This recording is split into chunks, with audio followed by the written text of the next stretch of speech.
Hello, middle of winter, so I'm going to do a video about wood burners and heat sources in general. Now I've done a previous video on a diesel heater that I installed here, which I have in the bathroom just as a secondary heat source, but our main heating, and it's basically it's an essential here, is the wood burner. I'll show you the one I've got here and how it runs, and I've had it in for a few years now, and it's brilliant and it works really well here. I'll also show you a couple of the others that I've got on site, different styles and the pros and cons of them, a little bit about the installation and the fuel and all the rest of it. So yeah, keep watching. So this is it. This is the primary heat source for the whole build here. This heats the whole sort of living room, and we've got a back boiler in here that runs radiators into both the bedrooms and the bathroom. It's on a 12-volt pump and a thermostat, the same as an ordinary house. So that's the thermostat there. You can hear the pump kicking in. I normally sit that at about 30. So all that does is kick in the 12-volt pump and pushes the water around the pipes from the back boiler.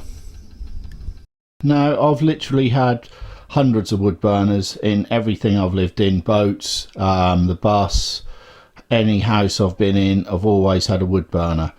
This one we picked up for 80 quid from the sales. It's, I don't know what name brand it is or anything like that. It's roughly a 10k. When we had it lit in here without the radiators, you couldn't sit in the room, it was so hot. So with the radiators, I should think I probably got 5k into the room and dispersed the rest throughout the building. I'll show you the pros and cons, what I love about this burner. I like the fact that this is relatively square. If you use the Jotels or the big German burners, they're quite long and thin, and the disadvantages with that is you get cold spots at the back and they're incredibly hard to get an even heat out of, I find. Just a little mention on the Eco fan. These, I've had a few of these are pretty good. They basically just work on the heat from your burner, goes up into these fins, and then it pushes that little motor around. They were designed for barges, to obviously long thin living spaces so that you can push the air through. It's quite handy. You do notice a difference, that it just keeps the air from the top of the room and pushes it through the room. So yeah, they're worth getting. They were very expensive when they first came on the market, but you can pick these up sometimes 20 quid. Got about a 12-inch, you can get a 12-inch log in here, probably 10 inches deep. It's your standard wood or multi-fuel burner. It's got a decent grate in the bottom and an ashtray, nothing spectacular there. The thing I don't like about this burner, and it's only really aesthetic really, is the solid doors. I'd much rather have glass doors that you can have them closed and still see a bit of your flame, but really that's the only thing I've found to be a disadvantage with this. Now installation, this will probably cause a drama on the internet, but I generally install all mine the same. I keep single flue in the room to get as much heat into the room as possible, rather than a double flue, and then a double insulated through the roof. Obviously wood, or if you're in a vehicle, any vans or anything like that, always good idea to be safe and have your double flue going through. Also, behind these tiles is a concrete fireboard. I always put those in as well, so any bare wood, even metal, if you put the fireboard in, you know you're safe. And with the stuff I use, you can tile straight onto it. I also, 99% of the time, I always have the burner sitting off the ground.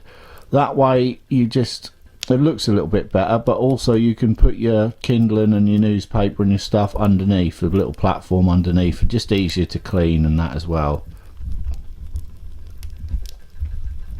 These are my do's and don'ts of wood burners, wood burner installation, and what you need to look out for.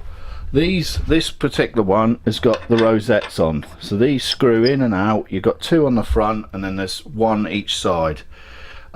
But with these little rosettes, you can get the burner to tick over very, very efficiently, and you can turn it right down to the point where it's just ticking over, I've never ever found the burners with the slides on, which I'll show you one of them in a minute, to be particularly efficient. They always seem to let too much air in, and you end up with the burner not staying in. And it's the same with the door ropes. Always make sure your door ropes are good, so when you shut the burner up you get a nice airtight tight fit. So that's it with the burner in here. Now I'm sure I'll get inundated with emails about this burner being better than this and all the rest of it. Now I've had some really expensive top end ones, name brand burners, and I found them really good. I've had cheap and cheerful stuff that I bought out of sales, and on gas bottle burners that I've bought myself, which have been good. Purely saying, for my use here, this burner is suiting all our needs. It's been in here about 4 or 5 years. It's been absolutely brilliant, and as long as the rope, I think I've done the door ropes a couple of times.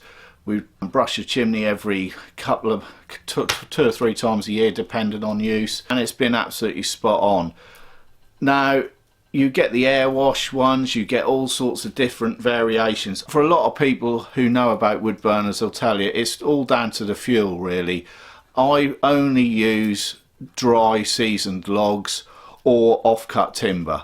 The off-cut stuff burns very hot, but it's obviously dry, so there's no need to season that. But all my logs and all my logwood, at least 2 to 3 years before I even bother putting it on the burner.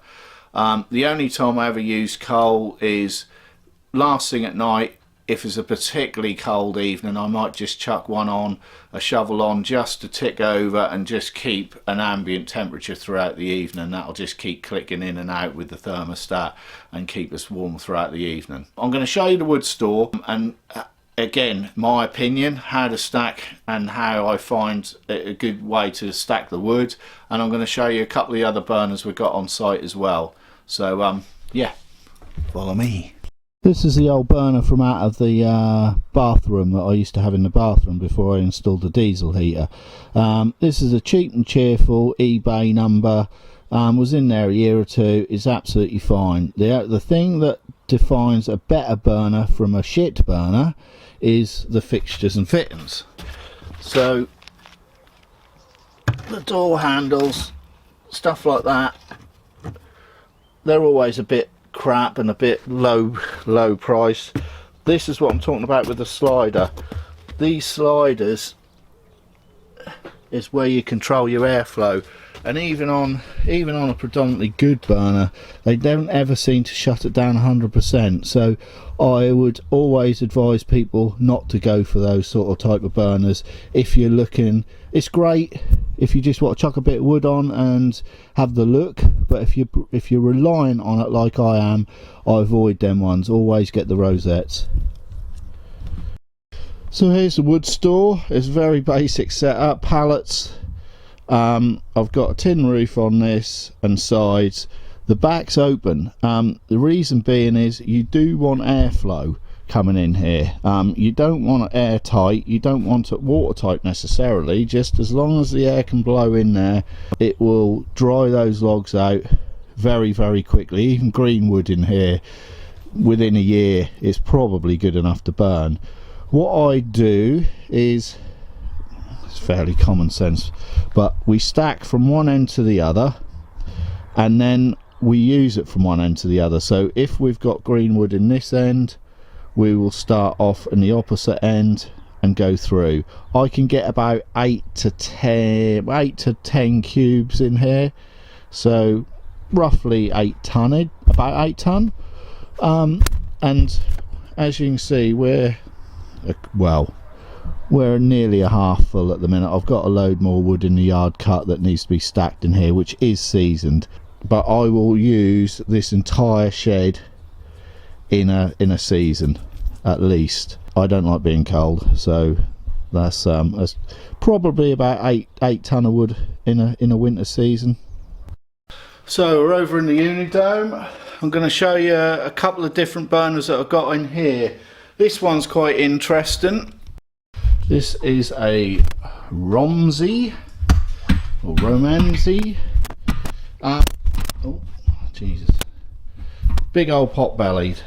This came out of a waiting room in a station. These are bloody brilliant burners. Kick out a hell of a lot of heat. They're just cast. They come in sections. So you've got 3 sections. You've got this, that and that all joined together. You've got the top door there, which you can get a hell of a lot of wood in there, but you are governed by that to the thickness of your log. And then you've got a nice little flap at the front here as well, so you can feed it from that point as well, and your ash pan on the bottom. The only problem with these is, same again, they're a little bit hard to control. They're mainly for coal or coke burning, really. So you can put that in there, shut it down, and that'll probably tick over all day on that. So not really great for logs. So the only downside of that is a little bit hard to control, and the ash is a bastard to get out because it settles in the bottom part and you have to riddle it to get it right out. Installation's the same. Got a single piece of flue going up here, a double going through the roof. Got plenty coming through there really, so all your heat's in the room. I've put a little bit of concrete board behind that, but it is brick. So I'll show you the other one I got, which is an interesting little thing as well. So this is a little tortoise stove, however it's slightly different, and it's got a removable lid on this one.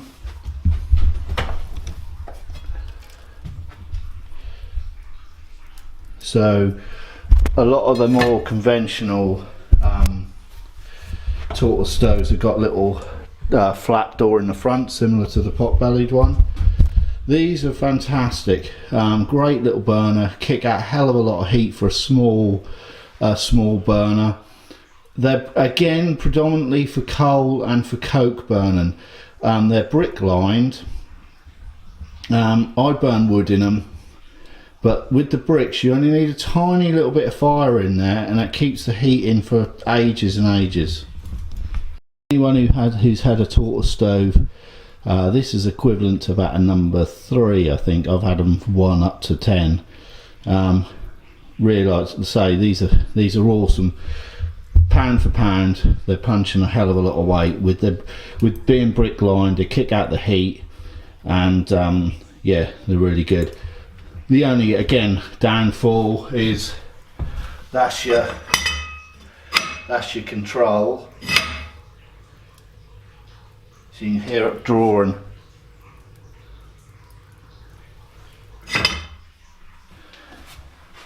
And that's your shutdown. So not as efficient as the rosettes. The other thing to watch with these, if you do get them, is they haven't got the conventional flue size. So that's about a 3-inch on the back of that. So I had to have this flue made up for this burner, welded up and made up. And really you want to be running 45s, not 90-degree angles. I mean, I don't use this daily, so it's cleaned fairly regularly, but it's not anything to worry about. But if you're using it daily, and 90 is not really where you want to be, which is the angle of the chimney on the back air. Always run them at a 45, and then you don't get a soot build up. Certain things don't ever go out with me. I love these lights. Totally irrelevant to wood burners, but still. So that's it for today's video. I'm quite passionate about wood burners because I live and die by them, and I say it's an essential piece of kit when you're living off grid, or you're living in a vehicle or in a wagon or anything really. Heat wise, it's a lot more healthier than the paraffin stoves or the gas fires and all that, and yeah, it's a big part of my life. So hopefully it's been relatively informative. Thanks for watching. subscribe, like and all that malarkey, and I'll catch you on the next one. I think the old Starlings like it as well.